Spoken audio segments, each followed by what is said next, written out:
So UFC 302 just got done. It started off very boring, however, that last fight was insane.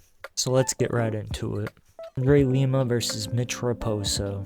First of all, I don't know who scored it 29-28 for Lima. He should have won, and he did win. But what 2 rounds did Raposo win, is my question. Lima was outlanding him by a lot. Lima was landing the harder shots, plus he missed weight by 5 pounds, had 2 eye pokes, which the ref gave Mitch Raposo 2 seconds to recover before he said fight, which is insane.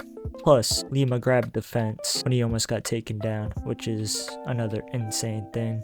I'm a big fan of Lima. He has a lot of potential, but he needs to, for one, make weight and not miss by 5 pounds, which is a lot of weight. And on top of that, you can't be fouling that much and not have a point deducted. And honestly, I'm not nearly as upset now that he got bit, because if you look at the Severino fight, Lima was grabbing the fence there as well. So honestly, he kind of deserved to get bit.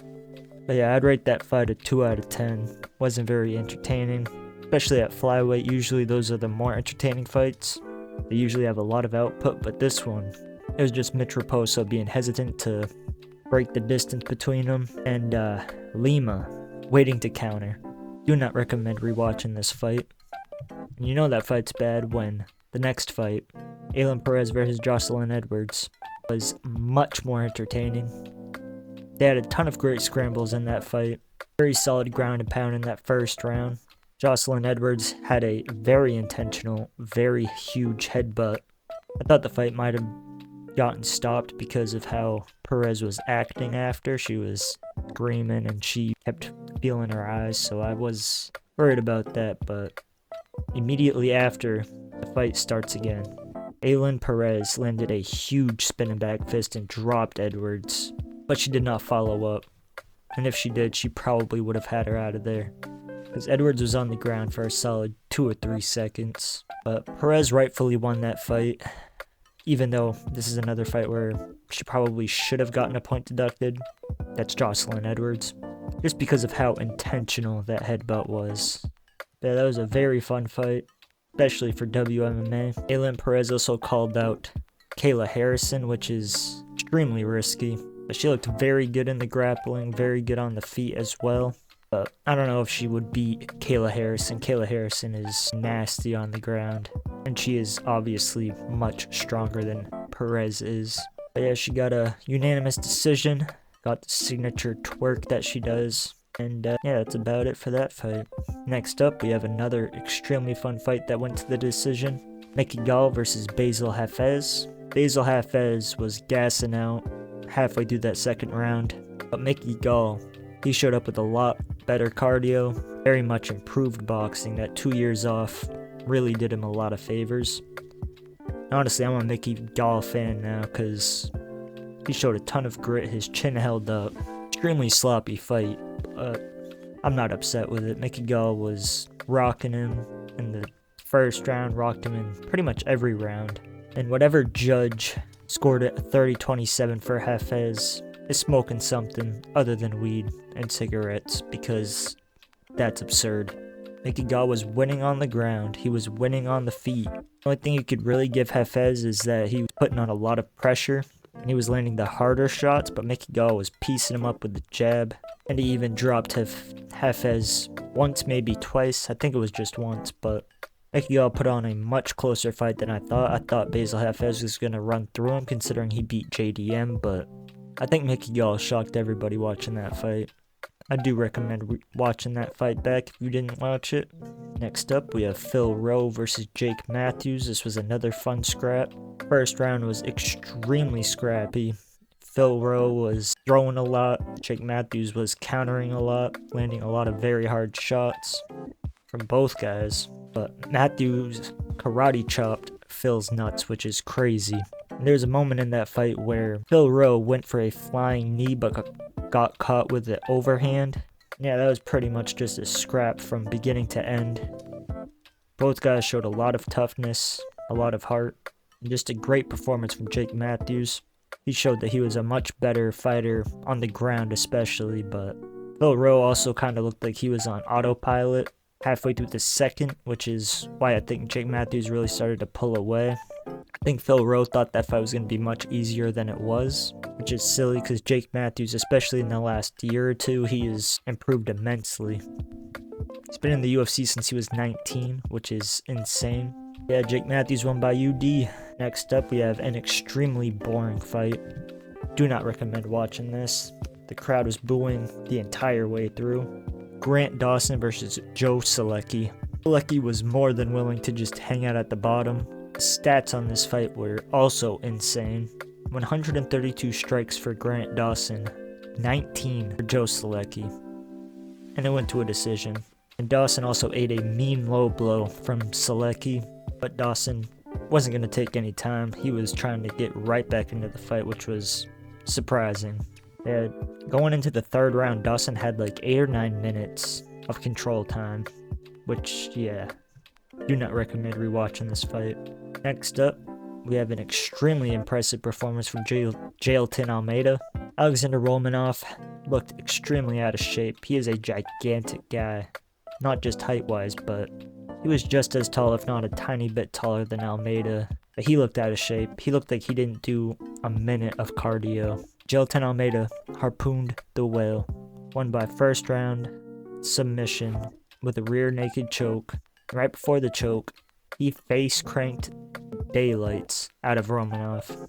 Romanov was moving his chin around, making sure it wasn't all jacked up. And when he was moving his chin around, Jailton Almeida sunk up that choke and got him out of there extremely fast. Very impressive performance. And next up, we have another pretty boring fight. Surprisingly, Cesar Almeida versus Roman Kopylov. Kopylov dropped Almeida a couple times. Cesar Almeida looked like a fish out of water whenever it hit the ground. But yeah, I was expecting I was expecting Kopylov to stand and bang with Cesar Almeida a lot more, not panic shooting takedowns, which also gassed him out quite a bit. Cesar Almeida in the second and third round was landing very hard shots on Kopylov. He almost knocked him down a few times. Once he started landing clean, Kopylov wanted none of that. I don't blame him, honestly. Cesar Almeida beat Alex Pereira in Glory Kickboxing, which is crazy. So it was a smart game plan from Kopylov, but he needs to work on the ground a lot more than he did. If he fights someone with decent grappling, they're going to expose him on the ground. Yeah, not a whole lot to say about that fight. But Kopylov definitely has decent wrestling.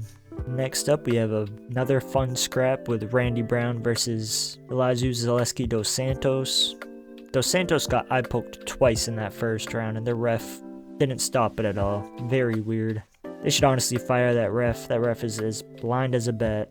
But Randy Brown landed a flying knee in the last 5 seconds. However, Dos Santos ate it surprisingly. There's also a crazy second round. Brown was getting choked for almost 2 minutes straight, but he reversed the position and rained hard ground and pound and almost had a rear naked choke, but Dos Santos got saved by the bell. And that third round was also crazy, just a little less output because both guys were gassed. Randy Brown also broke his toe in the first round. I think when he threw a front kick to the body, you could see him step back and kind of bend his foot and his toes. I'm not sure if that's exactly where he broke it, but I did notice he was moving around a little bit weird. Both guys landed a bunch of big shots. Dos Santos landed one of his signature spinning kicks, but it didn't land flush.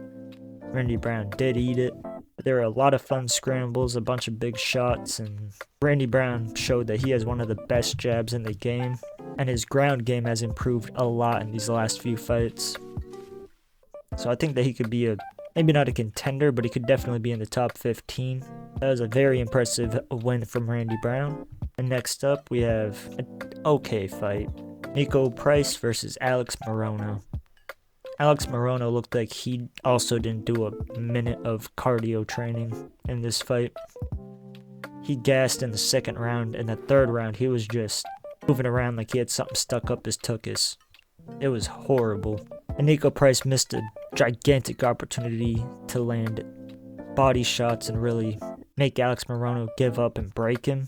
But Nico Price was a much better grappler, a much harder striker, especially in that third round. He was fresh as a daisy compared to Alex Morono. Alex Morono looked like his lung collapsed in there because he was stumbling, wobbling, yeah, it was bad. A good win from Nico Price.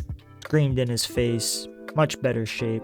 And I hope Dana White hooks him up with some money because he has 6 kids to feed. With these UFC fighter salaries, yeah, gonna have to get some great value.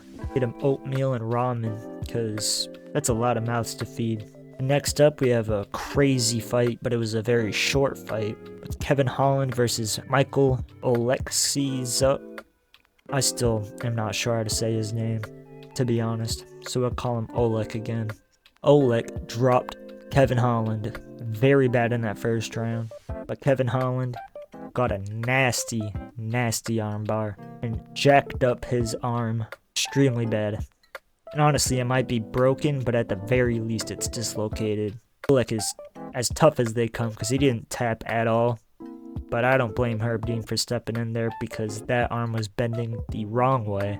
And when Oleks went to get up, he put weight on that arm and it bent the wrong way again. Not completely, but if you watch closely, it definitely did. But yeah, that was gross. A great win from Kevin Holland to recover that fast and get a very tight submission. It's always good to see Kevin Holland get a victory. He's a fun fighter. And next up, you have a fight that underdelivered immensely until the last 15 seconds of the 5th round. Sean Strickland versus Paulo Costa. Paulo Costa was backing up the entire time. Sean Strickland was just walking him down, throwing a lot of teep kicks, a lot of jabs and straights. But Paulo Costa did stick to the game plan, for better or for worse. He was throwing a lot of leg kicks. Strickland was checking a ton of leg kicks. Paulo Costa, you could see the swelling and the bruising from Strickland checking him. And I'm surprised he kept throwing him, to be honest. It was just rinse and repeat, all 5 rounds. Do not recommend rewatching this fight. Maybe the last 15-20 seconds, because that's when Sean Strickland started throwing a ton of flying kicks and sprinting Costa down. But yeah, very bad loss for Paulo. Decent win from Strickland, but my lord, that was boring. And whoever scored that fight for Paulo Costa, because one judge did, it was a split decision. They need to drug test that judge and check his internet history because he is betting. I guarantee it. There's no way that you score that fight for Paulo Costa. That should have been a unanimous decision for Sean Strickland. He won at least 4 out of 5 of those rounds. And next up, we have a highlight of the entire card. Islam Makhachev versus Dustin Poirier. I thought Islam was going to make short work of Dustin Poirier, but Dustin showed incredible takedown defense. Both guys were battered and bruised. Dustin had his back taken twice and he survived.